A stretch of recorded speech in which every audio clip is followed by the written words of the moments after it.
বিএনপির চেয়ারপারসন বেগম খালেদা জিয়ার শারীরিক অবস্থা আগের চেয়ে অনেক ভালো বলে জানিয়েছেন তার ব্যক্তিগত চিকিৎসক ও দলটির স্থায়ী কমিটির সদস্য ডক্টর AZM জাহিদ হোসেন। সোমবার লন্ডনে এক ব্রিফিংয়ে এসব তথ্য জানান তিনি। ডক্টর জাহিদ বলেন, লন্ডনে তারেক রহমানের বাসায় অবস্থান করছেন বেগম জিয়া। বিশেষজ্ঞ চিকিৎসকদের তত্ত্বাবধানে সেখানেই তার চিকিৎসা চলমান রয়েছে।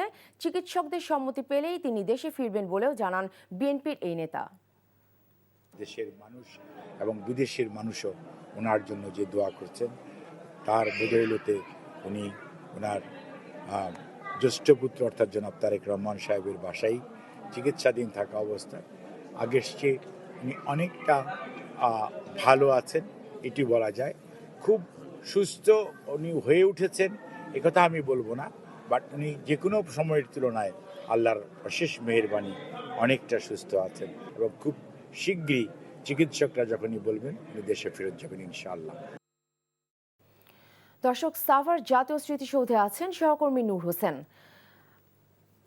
নূর, জাতীয় নাগরিক কমিটির নেতৃবৃন্দ কি পুষ্পস্তবক অর্পণ করে ফেলেছেন বা কখন করবেন, আর কি বলছেন তারা?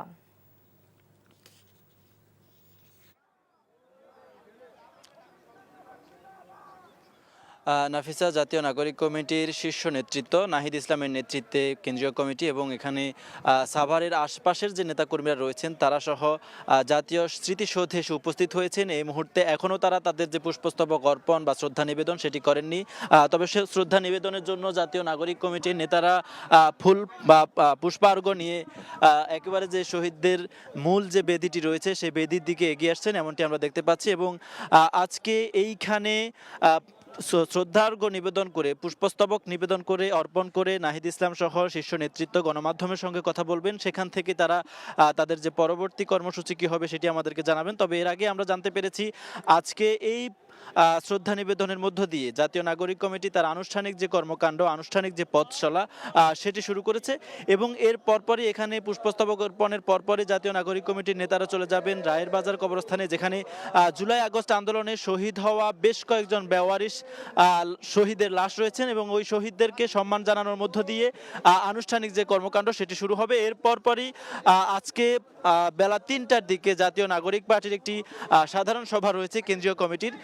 সেই সাধারণ সভায় এই মাসে এবং ঈদের পরবর্তী সময়ে জাতীয় নাগরিক পার্টির কর্মসূচি কি হবে, জাতীয় নাগরিক পার্টির ইশতেহার থেকে শুরু করে অন্যান্য আরও যেই বিষয়াদি রয়েছে সেসব নির্ধারণ করা হবে, ঠিক করা হবে। সেই সাধারণ সভায় ঠিক করা হবে। আমরা যেমনটি জানতে পেরেছি জাতীয় নাগরিক কমিটি সেকেন্ড রিপাবলিক প্রতিষ্ঠা, গণপরিষদ নির্বাচন এবং নতুন সংবিধান প্রণয়নকে সবচেয়ে বেশি গুরুত্ব প্রদান করবে এবং গুরুত্ব প্রদানের মধ্য দিয়ে তারা তাদের কর্মসূচি, তারা তাদের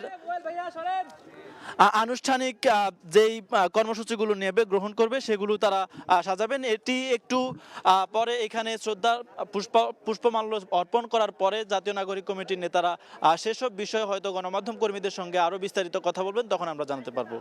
নাফিসা, জাতীয় স্মৃতিসৌধ থেকে জানছিলাম এনসিপির শ্রদ্ধাঞ্জলি জ্ঞাপনের খবর। শুধু সরকার পরিবর্তনের জন্য ছাত্র জনতা ২৪-এর গণ অভ্যুত্থানে রক্ত দেয়নি বলে মন্তব্য করেছেন জাতীয় নাগরিক পার্টির আহ্বায়ক নাহিদ ইসলাম। গণ আকাঙ্ক্ষা পূরণে নতুন প্রজাতন্ত্র বিনির্মাণ এবং নতুন সংবিধান প্রণয়নের বিকল্প নেই বলেও দাবি করেন তিনি।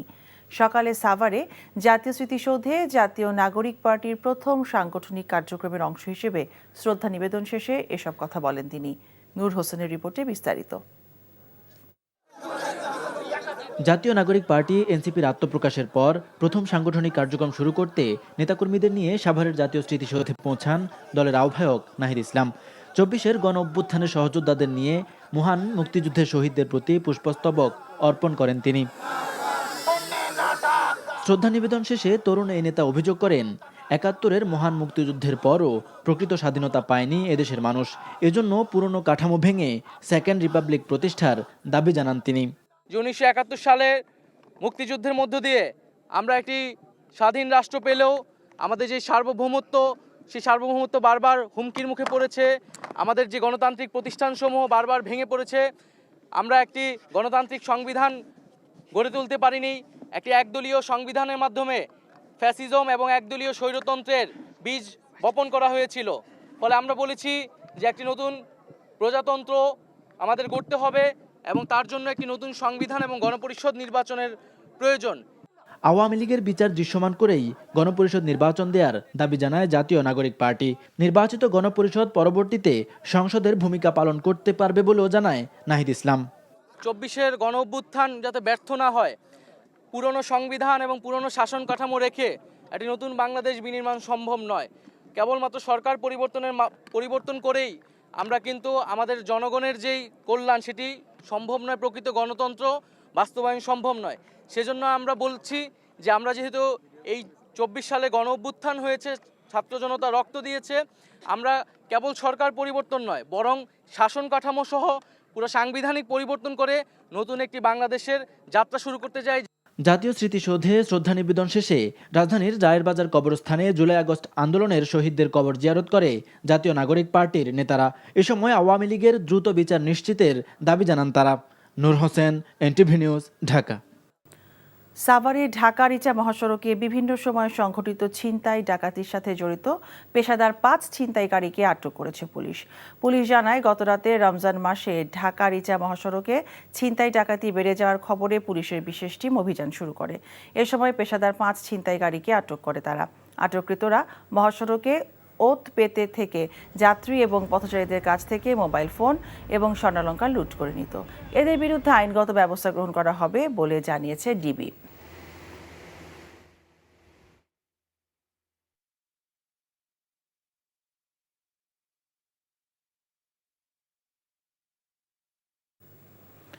বহুল আলোচিত সাদেক এগ্রোর মালিক ইমরান আহমেদকে আজ আদালতে তোলা হচ্ছে। এই মুহূর্তে সিএমএম আদালতে আছেন আমাদের রিপোর্টার নাহিদ প্রিন্স।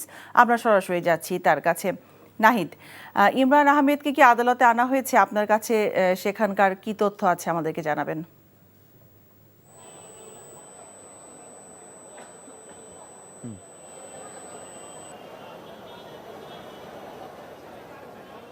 না, সাদেক এগ্রোর সত্যায়িত ইমরান হোসেনকে কিন্তু এখনও আদালতে আনা হয়নি, তবে জানিয়েছিল যে 12টার মধ্যে তাকে কোর্টে তোলা হবে, কিন্তু এখনও কোর্ট প্রাঙ্গণে তাকে আনা হয়নি। আনবে কিছুক্ষণ পরে, কারণ আজকেই তাকে তুলতে হবে। গতকালকেই যে ঘটনাটি আপনারা জানেন যে 133 কোটি টাকা পাচারের অভিযোগে মানি লন্ডারিং মামলায় কিন্তু তাকে গ্রেপ্তার দেখানো হয়েছে। সিআইডি তাকে গ্রেপ্তার করেছেন এবং আজকে কিন্তু বিকেল 3টায় সিআইডি এই সংক্রান্ত বিষয় নিয়ে কথা বলবেন। আপনারা সাদেক এগ্রোর সত্যায়িতা সেই ইমরান হোসেনকে জানেন যে তিনি সেই উচ্চবংশীয় ছাগল কাণ্ড, 15 লাখ টাকার যে ছাগল কাণ্ডর যে নানান বিষয় নিয়েই কিন্তু মূলত সে আলোচনা এসেছে এবং সে বিভিন্ন দেশীয় ছাগল এবং গরুকে সে বিদেশি ছাগল বলে তিনি বিক্রি করেছেন এবং নানান অভিযোগ কিন্তু তার বিরুদ্ধে কিন্তু ইতিমধ্যে এসেছে এবং সেই সব কিছু মিলিয়ে কিন্তু মূলত সাদেক এগ্রোর বিরুদ্ধে যে অভিযোগ সেটি কিন্তু অনেকটাই পরিষ্কার রয়েছে এবং কোর্ট প্রাঙ্গণ কিন্তু এখনও অনেকটাই ফাঁকা রয়েছে। কিছুক্ষণ পরে তাকে আনা হবে সেই কোর্টে, তারপরে হয়তো সেই বিষয়গুলো নিয়ে আমরা জানতে পারবো যে আরও কী কী তথ্য তার বিষয়ে আসবে এবং আরও কী কী মামলা তার বিরুদ্ধে হবে। এছাড়া কিন্তু টেকনাফ ও উকিয়া সীমান্ত থেকে, কক্সবাজার সীমান্ত থেকে কিন্তু যে থাইল্যান্ড ও মায়ানমার হতে চোরাচালানের মাধ্যমে যে গরু এবং যে ছাগল প্রবেশ করে বাংলাদেশে, সেগুলোর সাথেও কিন্তু সাদেক এগ্রোর নাম জড়িত রয়েছে এবং বিভিন্ন ছাগলকে কিন্তু তিনি উচ্চবংশীয় মর্যাদায়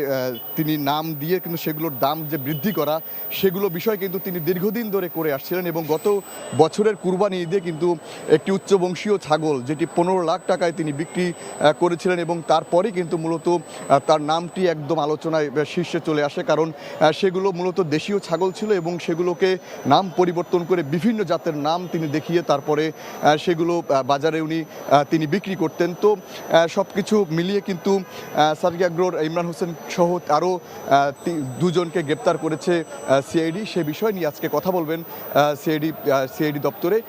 তো 12টার পরেই কিন্তু মূলত আজকে সেই সাদেক এগ্রোর ইমরান হোসেনকে আনার কথা রয়েছে। তো এখনও আসেনি, আসলে হয়তো আপনাদেরকে বিস্তারিত জানাতে পারবো যে আরও কী কী বিষয় তার নামে অভিযোগগুলো রয়েছে। তো এই ছিল আমার কাছে রাজধানীর সিএমএম আদালত থেকে সর্বশেষ।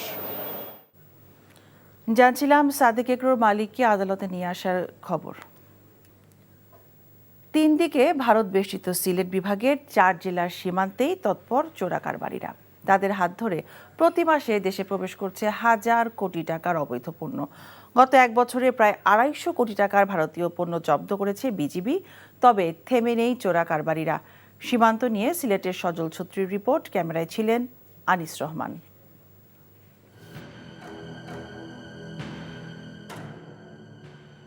সিলেট বিভাগের 4 জেলার মধ্যে অবৈধ পথে ভারত থেকে পণ্য বেশি প্রবেশ করে সিলেট ও সুনামগঞ্জ জেলার সীমান্ত এলাকা দিয়ে। চোরাই পথে আসা এসব পণ্যের মধ্যে খাদ্যদ্রব্য ও কাপড় যেমন থাকে তেমন থাকে নিষিদ্ধ ড্রাগস, গরুর মাংস, চিনি, চা পাতা বা রহস্যজনক রেডিও যন্ত্র।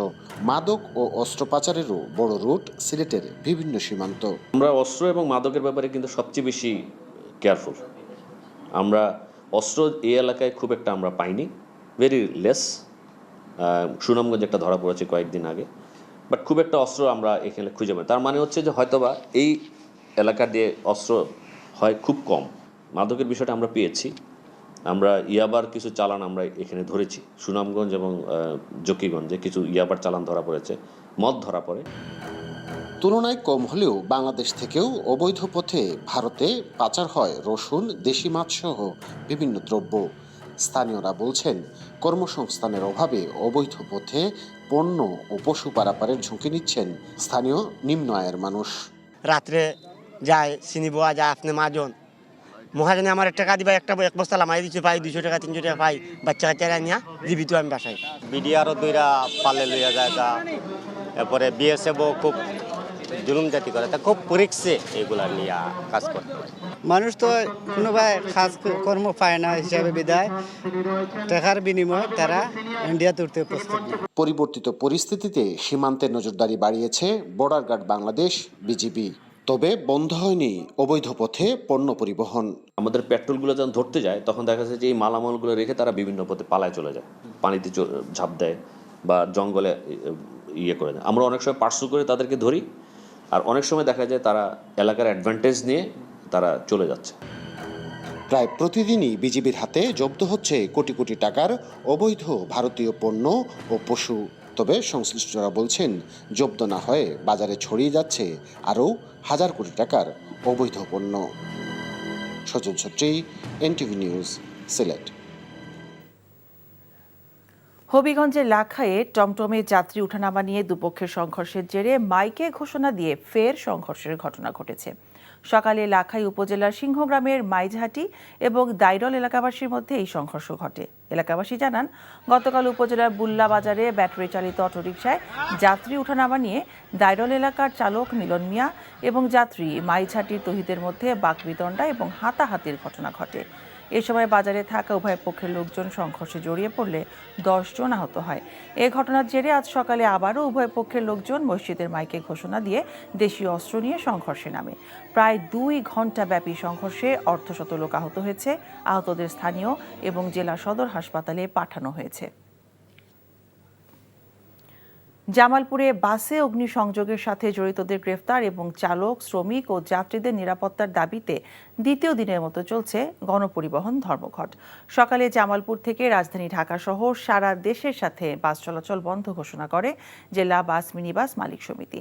গত 2রা মার্চ সদর উপজেলার শরীফপুর এলাকায় রাজীব পরিবহনের একটি বাসের সাথে ইজি বাইকের মুখোমুখি সংঘর্ষ হয়। এতে ইজি বাইক চালকের মৃত্যু হলে বাসে আগুন দেয় বিক্ষুব্ধ জনতা। এছাড়া গতকাল রাজীব বাসের সকল সার্ভিস বন্ধ সহ গণপরিবহন সংস্কারের 6 দফা দাবিতে জেলা বৈষম্য বিরোধী ছাত্র আন্দোলনের ডাকে অবরোধ চলাকালে বাস শ্রমিকদের সাথে ধাওয়া পাল্টা ধাওয়ার ঘটনায় এক শ্রমিক আহত হয়। শ্রমিক এবং যাত্রীদের নিরাপত্তার দাবিতে বাস মালিক এবং শ্রমিকরা ধর্মঘটের ঘোষণা দেয়।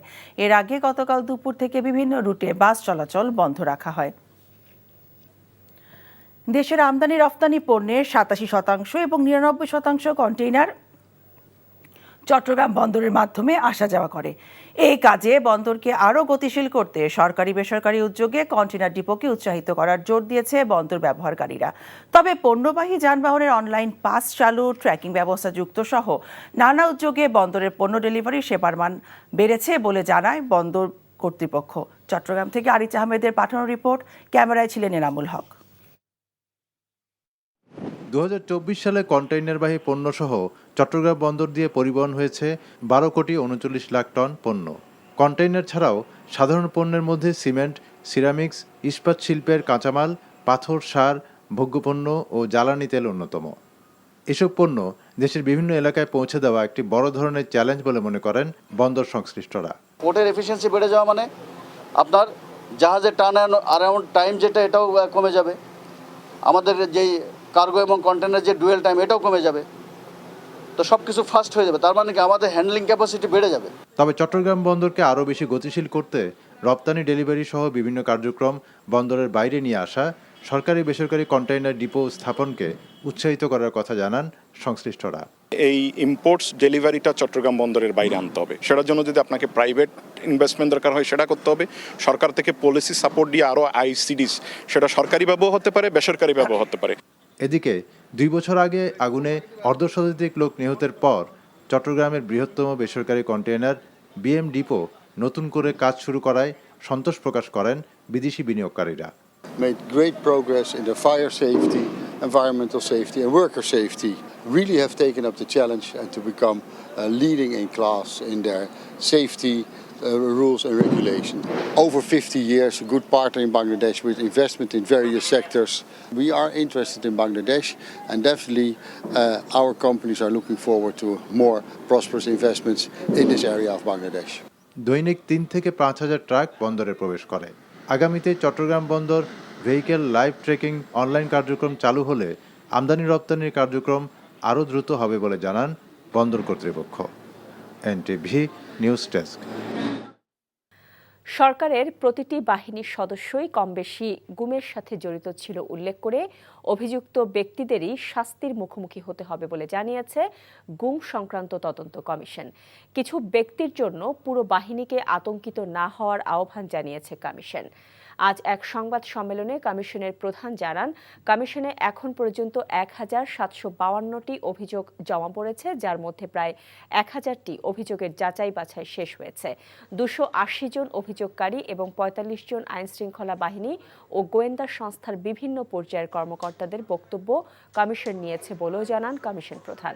ভারতের বিভিন্ন কারাগারে 1,067 জন বাংলাদেশির নাম কমিশনের হাতে এসেছে উল্লেখ করে তিনি বলেন, সেখানে গুমের শিকার কোনো ব্যক্তি আছে কিনা তার অনুসন্ধান চলছে।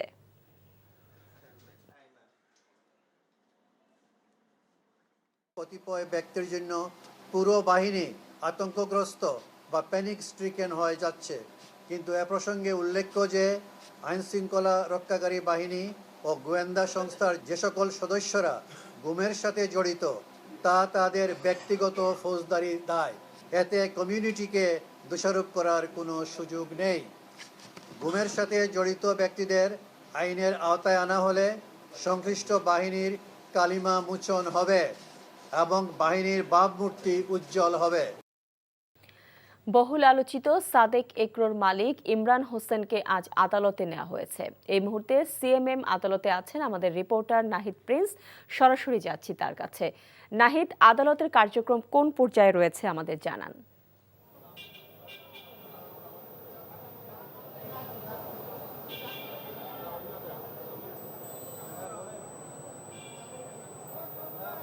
এখনও কার্যক্রম শুরু হয়নি। 10 মিনিট আগে তাকে আনা হয়েছে। সাদেক এগ্রোর যে সত্যায়িত পরিচালক ইমরান হোসেনকে 10 মিনিট আগেই কিন্তু কোর্টে আনা হয়েছে, তবে এখনও কার্যক্রম শুরু হয়নি। সিআইডি যেটি জানিয়েছে যে তার রিমান্ড চাওয়া হবে, সেই প্রক্রিয়া কিন্তু এখনও চলছে। কাগজপত্রের কার্যক্রম তারা চালিয়ে যাচ্ছে, তবে কিছুক্ষণের মধ্যেই কিন্তু আদালতে ওঠানো হবে। এবং আপনারা যেটি জানেন যে বহুল আলোচিত সাদেক এগ্রোর যে কর্মকাণ্ড, সেটি হলো যে 133 কোটি টাকা মানি লন্ডারিংয়ের অভিযোগে কিন্তু আজকে তাকে কোর্টে আনা হয়েছে। তাকে গতকালকে গ্রেপ্তার করা হয়েছিল। গতকাল রাতে সিআইডি অভিযান চালিয়ে তাকে গ্রেপ্তার করে এবং আজকের যে বিষয়টি, তার বিষয় যেটি জানিয়েছে যে চোরাচালান এবং যে বিদেশ থেকে ছাগল এবং গরু আনা এবং সব কিছু নিয়ে কিন্তু অবৈধ পথেই তার যে এই বিচরণ ছিল, সব কিছু কিন্তু অভিযোগের সংশ্লিষ্টতা ভিত্তি করেই কিন্তু মূলত যে তাকে গ্রেপ্তার করা হয়, সেই সব বিষয় কিন্তু আমাদেরকে জানিয়েছে তারা। এছাড়া কিন্তু যে নেপাল এবং ভুটান থেকে যে ভুট্টো জাতের যে গরু আনা, সেই অবৈধ পথে আনার বিষয়ে কিন্তু পরিষ্কার রয়েছে এবং সেই বর্ডার থেকে যে গরু ছাগল এনে তিনি বিক্রি করতেন, সব অভিযোগের প্রেক্ষিতেই কিন্তু আজকের এই যে তার যে কর্মকাণ্ডের ফল, সেটি কিন্তু আমরা দেখতে পাচ্ছি। তো সেই একটু কিছুক্ষণের মধ্যেই তাকে কোর্টে তোলা হবে। এছাড়া তাকে আনা হয়েছে কোর্ট প্রাঙ্গণে। এছাড়া কিন্তু যেটি আমরা জানতে পেরেছি, তো তার বিরুদ্ধে যে মামলা হয়েছে সেই বিষয় নিয়ে আলোচনা হবে এবং রিমান্ড চাওয়া হবে তার বিষয়গুলো নিয়ে। তো এই ছিল আমার কাছে আদালত প্রাঙ্গণ থেকে সর্বশেষ। জানছিলাম সাদেক একরর মালিককে আদালতে নিয়ে আসার খবর। প্রায় 4 ঘন্টা পর প্রশাসনের আশ্বাসে ঢাকা ময়মনসিংহ মহাসড়ক অবরোধ প্রত্যাহার করেছে এলাকাবাসী। বেলা 12টার দিকে আন্দোলনকারীরা এই অবরোধ প্রত্যাহার করেন। এর আগে থানায় মামলা না নেওয়া এবং তাকওয়া পরিবহন বন্ধের দাবিতে ঢাকা ময়মনসিংহ মহাসড়ক অবরোধ করেন তারা। পুলিশ ও নিহতের স্বজনরা জানান, গতকাল গড়গড়িয়া মাস্টারবাড়ি এলাকায় তাকওয়া পরিবহনের একটি বাসের স্টাফের সঙ্গে অটোচালক লিটন মিয়ার বাঘ বিতণ্ডা হয়। এক পর্যায়ে তাকওয়া পরিবহনের স্টাফরা জোরপূর্বক তুলে নিয়ে যায় লিটনকে। এর প্রায় 2 ঘন্টা পর পায়ের রক কাটা ও রক্তাক্ত অবস্থায় মরদেহ উদ্ধার করে পুলিশ। এ ঘটনায় নিহতের ভাই থানায় মামলা করতে গেলে পুলিশ মামলা নিতে অস্বীকৃতি জানায়। এজন্য স্থানীয় বাসিন্দা এবং অটোরিকশা চালকরা সড়ক অবরোধ করে। রমজানের শুরু থেকে টিসিবির পণ্য বিক্রির ট্রাক সেলের সামনে দীর্ঘ লাইন তৈরি হচ্ছে রাজধানীর বিভিন্ন পয়েন্টে। আর এই দীর্ঘ লাইনে একজন ব্যক্তি একাধিক লোক দাঁড় করিয়ে পণ্য কিনছেন এমন অভিযোগ রয়েছে। রাজধানীর ফার্মগেট, কারওয়ান বাজার সহ বিভিন্ন স্থানে টিসিবির ট্রাকের পেছনে দীর্ঘ সময় সারিতে দাঁড়িয়ে থেকেও পণ্য না পেয়ে খালি হাতে ফিরে গেছেন অনেকেই। প্রতিটি ট্রাকে 200 মানুষের টিসিবির পণ্য থাকায় অতিরিক্ত অনেকেই হতাশ হয়ে ফিরে যাচ্ছেন। ডিলাররা জানান, প্রতিটি ট্রাকে 200 মানুষের টিসিবি পণ্য থাকায় অতিরিক্ত মানুষদের সরবরাহ করতে পারছেন না তারা। টিসিবি ট্রাক থেকে একজন ক্রেতা সর্বোচ্চ 2 লিটার ভোজ্য তেল, 2 কেজি মসুর ডাল, 5 কেজি চাল ও 3 কেজি আলু কিনতে পারছেন 590 টাকায়। 3-4 ঘন্টার মতো দাঁড়িয়ে আছিলাম, আইসি 10টা বাজে। 3 দিন ধরে ঘুরে যায়, মাল পাই না। এরকম মাছ পিছনটিও দেয়, সামনেও দেয়, মাঝখানটি দেয় না, তাইলে আমরা মাল পাই না। সরকারের প্রতিটি বাহিনীর সদস্যই কমবেশি গুমের সাথে জড়িত ছিল উল্লেখ করে অভিযুক্ত ব্যক্তিদেরই শাস্তির মুখোমুখি করতে হবে বলে জানিয়েছে গুম সংক্রান্ত তদন্ত কমিশন। কিছু ব্যক্তির জন্য পুরো বাহিনীকে আতঙ্কিত না হওয়ার আহ্বান জানিয়েছে কমিশন। আজ এক সংবাদ সম্মেলনে কমিশনের প্রধান জানান, কমিশনে এখন পর্যন্ত 1752টি অভিযোগ জমা পড়েছে, যার মধ্যে প্রায় 1000টি অভিযোগের যাচাই বাছাই শেষ হয়েছে। 280 জন অভিযোগকারী ও 45 জন আইন শৃঙ্খলা বাহিনী ও গোয়েন্দা সংস্থার বিভিন্ন পর্যায়ের কর্মকর্তাদের বক্তব্য কমিশন নিয়েছে বলেও জানান কমিশনের প্রধান। ভারতের বিভিন্ন কারাগারে 1067 জন বাংলাদেশির নাম কমিশনের হাতে এসেছে উল্লেখ করে তিনি বলেন, সেখানে গুমের শিকার কোনো ব্যক্তি আছে কিনা তার অনুসন্ধান চলছে। এর জন্য পুরো বাহিনী আতঙ্কগ্রস্ত বা প্যানিক স্ট্রিকেন হয়ে যাচ্ছে। কিন্তু এ প্রসঙ্গে উল্লেখ্য যে আইন শৃঙ্খলা রক্ষাকারী বাহিনী ও গোয়েন্দা সংস্থার যে সকল সদস্যরা গুমের সাথে জড়িত তা তাদের ব্যক্তিগত ফৌজদারি দায়। এতে কমিউনিটিকে দোষারোপ করার কোনো সুযোগ নেই।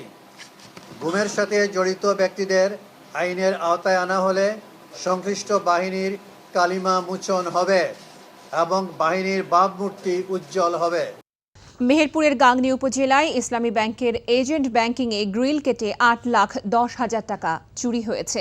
গতরাতে উপজেলার বামন্দি বাজারে ইসলামী ব্যাংকের এজেন্ট ব্যাংকিং শাখার জানালা গ্রিল কেটে চোরের দল ভেতরে প্রবেশ করে। এ সময় ব্যাংকের ভল্ট ভেঙে 8,10,000 টাকা এবং ব্যাংকের সিসি ক্যামেরা হার্ড ডিস্ক নিয়ে যায় তারা। সোমবার নিয়মিত ব্যাংকিং লেনদেন শেষে ব্যাংক বন্ধ করেন দারোয়ান। সকালে ম্যানেজার এসে খোলা দেখে পুলিশকে খবর দেয়। পরে ঘটনাস্থল পরিদর্শন করে পুলিশ ও গোয়েন্দা সংস্থার একাধিক টিম কাজ শুরু করেছে। এজেন্ট ব্যাংকিংটা একটু অরক্ষিত জায়গায়, তাদের সিকিউরিটি ব্যবস্থাপনাও দুর্বল ছিল। সেই সুবাদেই এখানে হয়েছে যে গ্রিল ব্যবস্থাপনা এবং পার্শ্ববর্তী জায়গা থেকে অনায়াসেই কেউ লুকিয়ে থেকে 5-7 ঘন্টা থেকেও কাজ করতে পারে। তাদের আমরা যথেষ্ট দুর্বল কিছু সিকিউরিটি ব্যবস্থা দেখতে পেয়েছি। চট্টগ্রামে খোলা বাজারে 160 টাকা মূল্যে প্রতি লিটার সয়াবিন তেল বিক্রি করার সিদ্ধান্ত নিয়েছে টাস্ক ফোর্স কমিটি। এখন থেকে ঈদ উল ফিতরের পর প্রথম সপ্তাহ পর্যন্ত এই দামে সয়াবিন তেল বিক্রি করা হবে। এছাড়া মিলগেটে 153 টাকা ও খাতুনগঞ্জে 155 টাকা দরে সয়াবিন তেল বিক্রি করা হবে।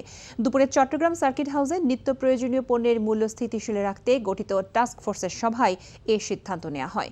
সভায় city mayor doctor Sadat Hossain, জেলা প্রশাসক ফরিদা ফরিদা খানম ও ব্যবসায়ীরা উপস্থিত ছিলেন। এদিকে খুলনা সিটি কর্পোরেশনের প্রশাসক কাঁচা বাজার পরিদর্শন করেছেন। সকালে তিনি খুলনা নিউ মার্কেট কাঁচা বাজার পরিদর্শন করে ব্যবসায়ীদের ন্যায্য মূল্যে পণ্য বিক্রি করার আহ্বান জানান। এছাড়া মোংলায় মূল্য তালিকা না ঝুলিয়ে চড়া দামে পণ্য বিক্রি করায় কয়েক দোকানিকে জরিমানা করা হয়েছে। রমজান মাসের শুরুতে নিত্য প্রয়োজনীয় দ্রব্যমূল্যের ঊর্ধ্বগতি ও অতিরিক্ত মজুদ নিয়ন্ত্রণে বাজার মনিটরিং করেছে কক্সবাজারের জেলা প্রশাসন। চট্টগ্রামে জুলাই বিপ্লবে আহত ১১০ জনের মাঝে চেক হস্তান্তর করা হয়েছে। সকালে জেলা শিশু একাডেমি মিলনায়তনে চেক হস্তান্তর করে জুলাই শহীদ ফাউন্ডেশন। এতে চট্টগ্রামের বিভাগীয় কমিশনার ডক্টর মোহাম্মদ জিয়াউদ্দিন, জেলা প্রশাসক ফরিদা খানম, জুলাই শহীদ ফাউন্ডেশনের প্রধান নির্বাহী মীর মাহবুবুর রহমান স্নিগ্ধ সহ অনেকেই উপস্থিত ছিলেন।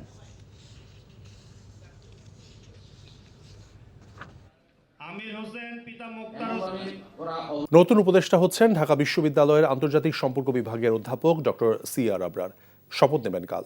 এদিকে প্রধান উপদেষ্টা ডক্টর মোহাম্মদ ইউনূসের সভাপতিত্বে অনুষ্ঠিত উপদেষ্টা পরিষদের বৈঠক শেষে সংবাদ সম্মেলনে জানানো হয়, দেশের আইনশৃঙ্খলা পরিস্থিতি এখনও কাঙ্ক্ষিত পর্যায়ে আসেনি, আর মব জাস্টিসের কোনো সুযোগ নেই বলেও সতর্ক করা হয়েছে। হাসান মাহমুদের রিপোর্ট। প্রধান উপদেষ্টা ডক্টর মোহাম্মদ ইউনূসের সভাপতিত্বে তেজগাঁয়ে তাঁর কার্যালয়ে অনুষ্ঠিত হয় উপদেষ্টা পরিষদের বৈঠক। বৈঠকে নেওয়া সিদ্ধান্তের বিষয়ে অবহিত করতে ফরেন সার্ভিস একাডেমিতে করা সংবাদ সম্মেলনে পরিবেশ উপদেষ্টা জানান, এক জরিপ অনুযায়ী উপদেষ্টা পরিষদে নেওয়া সিদ্ধান্তের বাস্তবায়নের হার 68.16%। এ পর্যন্ত উপদেষ্টা পরিষদে যে যতটা সিদ্ধান্ত গৃহীত হয়েছে তার কতটুকুন বাস্তবায়িত হলো তার একটা পিরিয়ডিক রিভিউ হয়। সেই রিভিউতে দেখা যাচ্ছে যে 135টা সিদ্ধান্তের মধ্যে 92টা সিদ্ধান্তই বাস্তবায়িত হয়েছে। সরকার চাঁদাবাজি রোধে অবস্থান নেবে, পদক্ষেপ নেবে এবং নিচ্ছে। সরকার কোন দল চাঁদাবাজি করলো, কোন ব্যক্তি চাঁদাবাজি করলো, এটা তো সরকার দেখবে না। সংবাদ সম্মেলনে জানানো হয়, শিক্ষা মন্ত্রণালয়ের দায়িত্বে আসছেন নতুন উপদেষ্টা অধ্যাপক ডক্টর CR আবরার। নতুন অ্যাডভাইজার ওথ নেবেন, উনি হচ্ছেন CR আবরার। ওনাকে কালকে অ্যাডভাইজার হিসাবে ওথ নেওয়া হবে। উনি, আমরা আশা করছি যে উনি এডুকেশন মিনিস্ট্রিটা টেক ওভার করবে। দেশের আইন শৃঙ্খলা পরিস্থিতি এখনও পুরোপুরি ফেরত আসেনি জানিয়ে সৈয়দা রিজওয়ানা হাসান বলেন, মব জাস্টিসের কোনো সুযোগ নেই। যেহেতু এখনো আইন শৃঙ্খলা পরিস্থিতিটা সম্পূর্ণভাবে যেভাবে আগে ছিল ওভাবে করে আমরা ফেরত আনতে পারিনি, এখনো ফেরত আসেনি, সেক্ষেত্রে আমরা দেখতে পাচ্ছি যে কোনো জায়গায় এরকম মব জাস্টিস এবং মোরাল পুলিশিংয়ের ঘটনা ঘটছে। সরকারের অবস্থান একেবারে স্পষ্ট, এরকম মব জাস্টিস কিংবা মোরাল পুলিশিংয়ের কোনো সুযোগ নেই। মাননীয় প্রধান উপদেষ্টা মহোদয় যেটা বলেছেন, ডিসেম্বর থেকে জুনের মধ্যেই নির্বাচনটা হবে। এখন ডিসেম্বর থেকে জুন যখন উনি বলেন, উনি তো ডিসেম্বর বাদ দেন না, ডিসেম্বর নিয়েই বলেন। কাজেই উনার মুখ থেকে নির্বাচনের চূড়ান্ত তারিখটা শোনার জন্য আপনারা অপেক্ষা করবেন। আমাদের প্রাধিকারের মধ্যে সংস্কার, নির্বাচন, বিচার, এই তিনটাই আছে। পিএসসির মাধ্যমে ৫,৪৯৩ জন চিকিৎসক নিয়োগ, সৌদি আরব থেকে LNG আমদানির কথা জানান তিনি। প্রশ্নের জবাবে বলেন, জুলাই ঘোষণাপত্র নিয়ে কোনোই অগ্রগতি নেই। Hasan Mahmud, NTV news, Dhaka.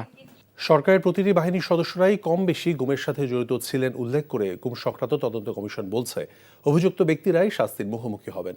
কিছু ব্যক্তির জন্য পুরো বাহিনীকে আতঙ্কিত না হতে আহ্বান জানায় কমিশন। এক সংবাদ সম্মেলনে কমিশন প্রধান জানান, ভারতের বিভিন্ন কারাগারে 1067 জন বাংলাদেশির নাম পেয়েছেন তারা। সেখানে গুমের শিকার কোনো ব্যক্তির নাম আছে কিনা তারও অনুসন্ধান চলছে। ইফতেখার রেজার রিপোর্ট। গুম সংক্রান্ত সর্বশেষ তথ্য জানাতে গুলশানের নিজস্ব কার্যালয়ে মঙ্গলবার সকালে এক সংবাদ সম্মেলনের আয়োজন করে গুম সংক্রান্ত তদন্ত কমিশন। এতে জানানো হয়, এখন পর্যন্ত কমিশনে 1752টি অভিযোগ জমা পড়েছে, যার মধ্যে থেকে প্রায় 1000টি অভিযোগের যাচাই বাছাই শেষ হয়েছে। এর মধ্যে 280 জন অভিযোগকারী এবং আইন শৃঙ্খলা রক্ষাকারী বাহিনীর 45 জন সদস্য ও গোয়েন্দা সংস্থার বিভিন্ন পর্যায়ের কর্মকর্তাদের বক্তব্য নেওয়া হয়েছে। অন্যদিকে গুমের শিকার হয়ে ফিরে না আসা 330 ব্যক্তির বর্তমান অবস্থা সম্পর্কে অনুসন্ধান চলছে বলেও জানায় কমিশন। কমিশনের প্রধান জানান, প্রতিটি বাহিনীরই কিছু সদস্য গুমের ঘটনায় জড়িত, তবে পুরো বাহিনীকে আতঙ্কগ্রস্ত না হওয়ার আহ্বান তার। বলেন, গুমের সাথে জড়িত ব্যক্তিদের ব্যক্তিগত ফৌজদারি দায় পুরো বাহিনীর উপর পড়বে না। কেউ কেউ আশঙ্কা করছেন যে গুমের সাথে জড়িত কতিপয় ব্যক্তির জন্য পুরো বাহিনী আতঙ্কগ্রস্ত বা প্যানিক স্ট্রিকেন হয়ে যাচ্ছে, কিন্তু এ প্রসঙ্গে উল্লেখ্য যে আইনশৃঙ্খলা রক্ষাকারী বাহিনী ও গোয়েন্দা সংস্থার যে সকল সদস্যরা গুমের সাথে জড়িত তা তাদের ব্যক্তিগত ফৌজদারি দায়। এতে কমিউনিটিকে দোষারোপ করার কোনো সুযোগ নেই। গুমের সাথে জড়িত ব্যক্তিদের আইনের আওতায় আনা হলে সংশ্লিষ্ট বাহিনীর কালিমা মোচন হবে এবং বাহিনীর ভাবমূর্তি উজ্জ্বল হবে। কমিশনের সদস্য নূর খান লিটন জানান, বগুড়ায় পুলিশ লাইন্সের ভিতরেও গোপন কারাগারের মতো বন্দিশালা ছিল। আমরা এমন একটা জায়গা পেয়েছি যে পুলিশ লাইনের ভিতরে কারাগারের মতো গোপন বন্দিশালা তৈরি করে রাখা হচ্ছে, যেটি একেবারেই অ্যাবসার্ড একটা ব্যাপার, কিন্তু সেটিও আমরা বগুড়ায় পেয়েছি। আরও আমাদের ধারণা আরও অনেক ক্ষেত্রে আমরা এই ধরনের পাবো। এখানে বিভিন্ন জেলার থেকে বন্দীদেরকে এনে রাখা হতো, নির্যাতন করা হতো জিজ্ঞাসাবাদের নামে, এবং এখান থেকেও অনেকের মৃত্যুর ঘটনা ঘটতে পারে।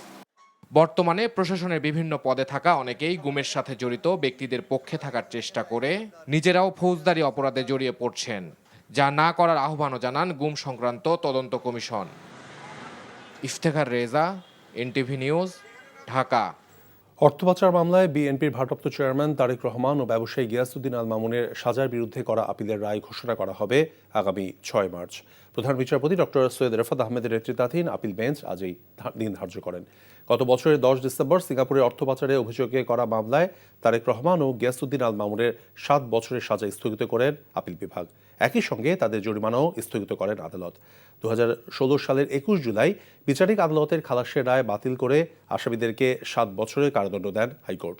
এদিকে অবৈধ সম্পদ অর্জন এবং সম্পদ বিপণনীতে তথ্য গোপনের অভিযোগে করা মামলায় 13 বছরের দণ্ড থেকে খালাস চেয়ে বিএনপি নেতা আমানুল্লাহ আমানের আপিলের রায়ের জন্য আগামী 30 এপ্রিল দিন ধার্য করেছেন আপিল বিভাগ। শেখ হাসিনার বিচারের আগে কোনো নির্বাচন নয়, জাতীয় নাগরিক পার্টির নেতা শারজিস আলমের এমন মন্তব্যের প্রতিক্রিয়ায় বিএনপির স্থায়ী কমিটির সদস্য মির্জা আব্বাস বলেছেন, ফ্যাসিস্টদের বিচার সবাই চায়, কিন্তু নির্বাচন প্রক্রিয়া পেছানোর কোনো অজুহাত গ্রহণ করবে না জনগণ। রাজধানীর একটি বেসরকারি হাসপাতালে চিকিৎসাধীন বিএনপি মহাসচিব মির্জা ফখরুল ইসলাম আলমগীরের সঙ্গে সাক্ষাৎ শেষে সাংবাদিকদের তিনি এসব কথা বলেন। জানান, নির্বাচন প্রক্রিয়ার দীর্ঘসূত্রিতার পেছনে দেশি বিদেশি ষড়যন্ত্র আছে। ফ্যাসিবাদ তাড়াতে গিয়ে নিজেরাই যেন ফ্যাসিস্ট না হয়ে যায়, নতুন দলের প্রতি এমন আহ্বান জানান মির্জা আব্বাস।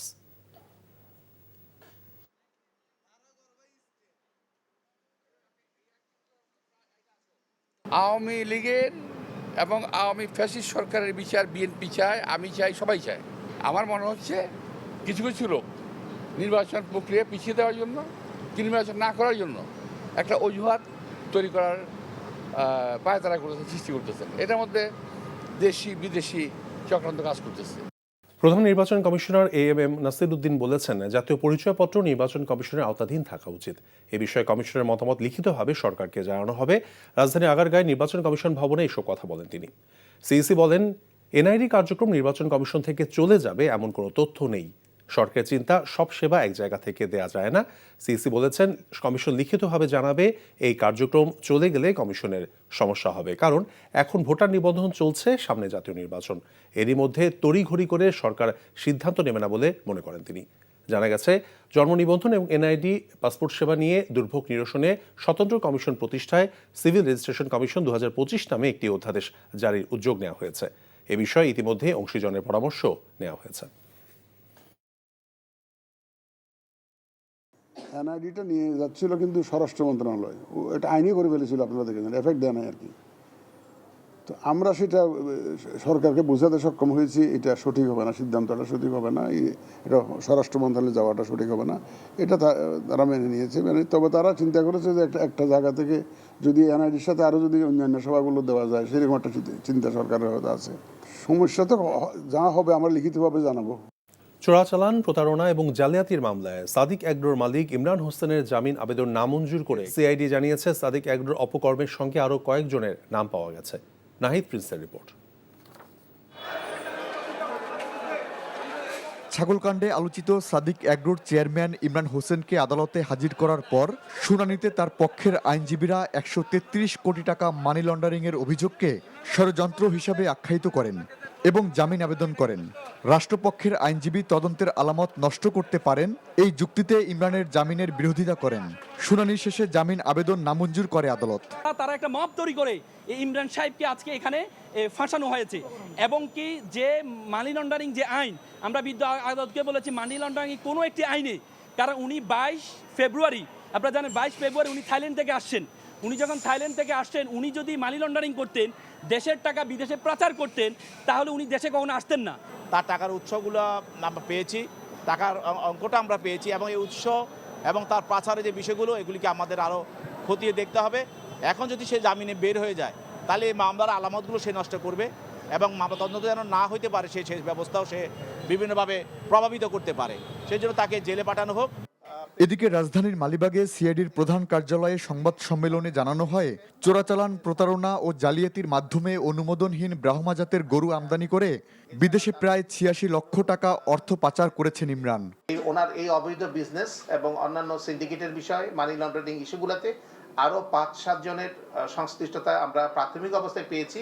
তবে যতটুকু পেয়েছি সেই আলোকে মামলা রুজু করা হয়েছে। বাকিটুকু পেলে আর যারা যারা সম্পৃক্ত সবাইকে আমরা আইনের আওতায় আনতে পারবো। দেশীয় গরু ছাগলকে বিদেশি বলে বিক্রি এবং মোহাম্মদপুরের বেরিভাদ এলাকায় খাল ভরাট ও জবরদখলের অভিযোগও রয়েছে ইমরানের বিরুদ্ধে। Nahid Prince, NTV news, Dhaka.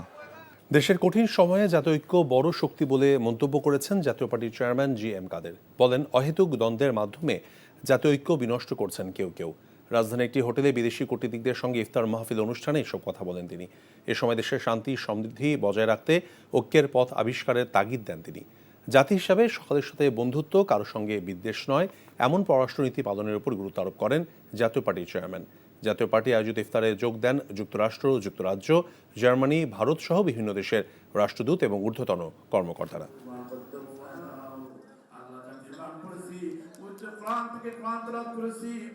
বর্তমানে দেশ ও জাতি একটা কঠিন সময় অতিবাহিত করছে। এর থেকে উত্তরণ এখনকার বড় চ্যালেঞ্জ। ঐক্য বাংলাদেশের জন্য সবসময় শক্তি ছিল। বাঙালি তাদের সকল আন্দোলন সংগ্রামে চরম সফলতা দেখেছে যখন সমগ্র জাতি ঐক্যবদ্ধ হতে পেরেছে। কিন্তু এখন আমরা উদ্বেগের সঙ্গে লক্ষ্য করছি, অহেতুক দ্বন্দ্ব ঐক্য বিনষ্ট করছে। কোম্পানি কর হারের ক্ষেত্রে নগদ লেনদেনের শর্ত বাতিল চায় metropolitan chamber of commerce and industry, MCCI। আর কর আদায়ের বৃদ্ধিতে এনবিআর প্রণয়ন করা নীতি এবং নীতি বাস্তবায়নে প্রশাসন আলাদা চায় foreign investor chamber of commerce and industry, FICCI. দুপুরে এনবিআর সঙ্গে প্রাক বাজেট আলোচনায় এসব দাবি তুলে ধরে ব্যবসায়ী সংগঠন দুটি। এনবিআর চেয়ারম্যান ব্যবসায়ীদের মতামতকে গুরুত্ব দিয়ে বাজেট প্রণয়নের আশ্বাস দেন। সেলিম মালিকের রিপোর্ট। আগামী অর্থ বছরের বাজেটে ব্যবসায়ীদের দাবিগুলো জানতে এনবিআর এর এই প্রাক বাজেট আলোচনা। আলোচনায় অংশ নিয়ে MCCI জানায়, কর্পোরেট কর হার সংশোধনের পাশাপাশি SME খাতের জন্য বিশেষ কর ছাড় দেওয়া জরুরি। কর্পোরেট কর হার ধারাবাহিকভাবে কমানো হলেও অর্থ আইন 2024 অনুযায়ী নগদ লেনদেনের শর্তাবলীর কারণে কেউই এই সুবিধা ভোগ করতে পারছেন না। বাংলাদেশ অর্থনীতি 80% অপ্রাতিষ্ঠানিক। বড় ও মাঝারি কোম্পানির জন্য এই শর্ত পালন করা অত্যন্ত কঠিন। কর আদায় প্রক্রিয়া হয়রানিমুক্ত করতে নীতি ও প্রশাসনকে আলাদা করার আহ্বান ব্যবসায়ী নেতাদের। ফরেন ইনভেস্টর চেম্বারের পক্ষ থেকেও যে এই ইন্টিগ্রেটেড ওয়ার ফ্রেম করার জন্য কোনো সাপোর্ট যদি প্রয়োজন পড়ে, যদি মনে হয় যে ইকোসিস্টেমের জন্য যদি কোনো টেকনোলজির প্রয়োজন পড়ে, আমার মেম্বার কোম্পানিরা সেই সাপোর্ট দিতে প্রস্তুত আছে। কর আদায় প্রক্রিয়া জটিলতার দায় এনবিআর এড়াতে পারে না স্বীকার করে সংস্থাটির চেয়ারম্যান জানান, আগামী বাজেটে ব্যবসায়ীদের সুবিধা দেওয়ার পাশাপাশি রাজস্ব আদায় বাড়ানোর চেষ্টা থাকবে। আমাদের মতো দেশের যে পরিমাণ রেভিনিউ দরকার, আমরা এর ধারে কাছেও নাই, এটা সত্য কথা। আমাদের রেভিনিউ ঠিক মতো আদায় হচ্ছে না এবং আপনারা নিশ্চিত থাকেন যে এই বাজেটে আপনারা এর রিফ্লেকশনটা দেখতে পাবেন, অ্যাটলিস্ট সদিচ্ছা দেখতে পাবেন যে আমরা যেই জায়গাগুলোতে বেশি অ্যানোমালিজ হয়ে গেছে সেগুলোকে একবারে পারবো না, কারণ একবারে যদি আমরা করতে যাই তাহলে রেভিনিউ শক যেটা বললো, মানে ভদ্র ভাষায় আমি বলবো যে ড্রাস্টিক্যালি আমার সুনামি নেমে যাবে। সেলিম মালিক, এনটিভি নিউজ, ঢাকা। রমজান মাসে টিসিবির পণ্য বিক্রয়কারী ট্রাকের সামনে লাইন দীর্ঘ থেকে দীর্ঘতর হচ্ছে। রাজধানীর বিভিন্ন পয়েন্টে দিনভর দাঁড়িয়ে থেকেও পণ্য না পেয়ে শূন্য হাতেই বাড়ি ফিরছেন অনেকেই। অভিযোগ রয়েছে একই পরিবারের একাধিক ব্যক্তির লাইনে দাঁড়িয়ে পণ্য সংগ্রহ করার বিষয়েও। ট্রাকের সংখ্যা এবং পণ্যের পরিমাণ বাড়ালে এ ভোগান্তি কিছুটা কমতে পারে বলে মত ভোক্তাদের। মেজবা হাসানের রিপোর্ট। একটু কম দামে চাল, ডাল, তেল, আলু ও খেজুর কেনার আশায় যুদ্ধে নেমে ক্লান্ত গৃহকর্মী সীমা আক্তার। সকালবেলা 8টার সময় আইছি, পাইছি। রোজা রেখে রোদে পুড়ে 3 ঘন্টা লাইনে দাঁড়িয়ে থাকার পর পণ্যগুলো হাতে পেয়ে খানিকটা স্বস্তি পেলেও গায়ে এলিয়ে দিয়েছেন ক্লান্তিতে। মাল আনে 200, লোক হয় 400। এই যে আমরা 5 ঘন্টা 6 ঘন্টা দাঁড়ায় রইলাম, আমরা তো মাল পাইলাম না, তাহলে কি লাভ হইলো? এমন যদি প্রতিদিন এরকম করে যারা মারামারি করবো তারা নিবো, আর যারা ভদ্রলোক তারা পাইবো না, তাহলে কিভাবে হইলো? 75 নম্বরে পড়ছি, এখন পর তো অর্ধেক দেওয়া না, 20 জন মনে হয় তার নাই। এখন দেয় খালি দলাল বেতন নেয়া। এ যাত্রায় সীমা আক্তার সফল হলেও রাজধানীর বিভিন্ন পয়েন্টে সীমার মতো হাজারো মানুষ টিসিবির ট্রাকের সামনে দাঁড়িয়ে শেষ পর্যন্ত শূন্য হাতে বাড়ি ফিরছেন। কারণ ট্রাকের কাছাকাছি পৌঁছাতে পৌঁছাতে পণ্যের মজুদ শেষ। 11:30 বাজে গাড়ি আইছে, আইলে আর মাল মাফে দেরি হয়, এই জন্য আরো লোকজন হিবিজি বেশি হয়ে থাকে। আর যদি সিরিয়ালে মনে করে মাল দেয় তাহলে কিন্তু কেবুরি সমস্যা না। নাম্বার তো 68, এখন ওভাবে যে দেওয়া শুরু করছে এত এই পর্যন্ত আসবে কিনাই তো সন্দেহ। প্রতিটি পয়েন্টে টিসিবির পণ্য থাকে 200 থেকে 300 মানুষের জন্য, আর লাইনে দাঁড়াচ্ছেন এর থেকে অনেক বেশি। চাহিদা অনুযায়ী অতিরিক্ত সরবরাহ করতে পারছেন না বলে জানান ডিলাররা। পাশাপাশি অনিয়মের অভিযোগ তো আছেই। ওই যে এই ছেলেটা না নাম্বার দেয় কেমনে জানেন? ওর একটা গ্রুপ আছে, ওই সামনে দিয়ে কয়টারে দিয়া আবার পিছনে আরো গ্রুপ থাকে, হেঁটে দেয়, মাঝখান দিয়ে করে দেয় না। কালকে আমরা পাইনি, আজকে আমরা পাইনি। না সবাই তো পাবে না, এটা অসম্ভব ব্যাপার। 200 জনের মাল, লোক আছে প্রায় 300-র উপরে। দ্রব্যমূল্যের ঊর্ধ্বগতির মধ্যে বাজার খরচ থেকে কিছু টাকা বাঁচাতে দীর্ঘ সময় লাইনে দাঁড়িয়ে কষ্ট করছেন এসব মানুষ। সাধারণত নিম্ন আয়ের মানুষেরা এসব পণ্য সংগ্রহ করলেও এখন যোগ হয়েছেন মধ্যম আয়ের মানুষও। তাই ট্রাকের সংখ্যা ও পণ্যের পরিমাণ বাড়ানোর পাশাপাশি বিক্রি ব্যবস্থাপনা আরও সুষ্ঠু করার দাবি এসব গ্রাহকদের। Mezba Hasan, NTV news, Dhaka.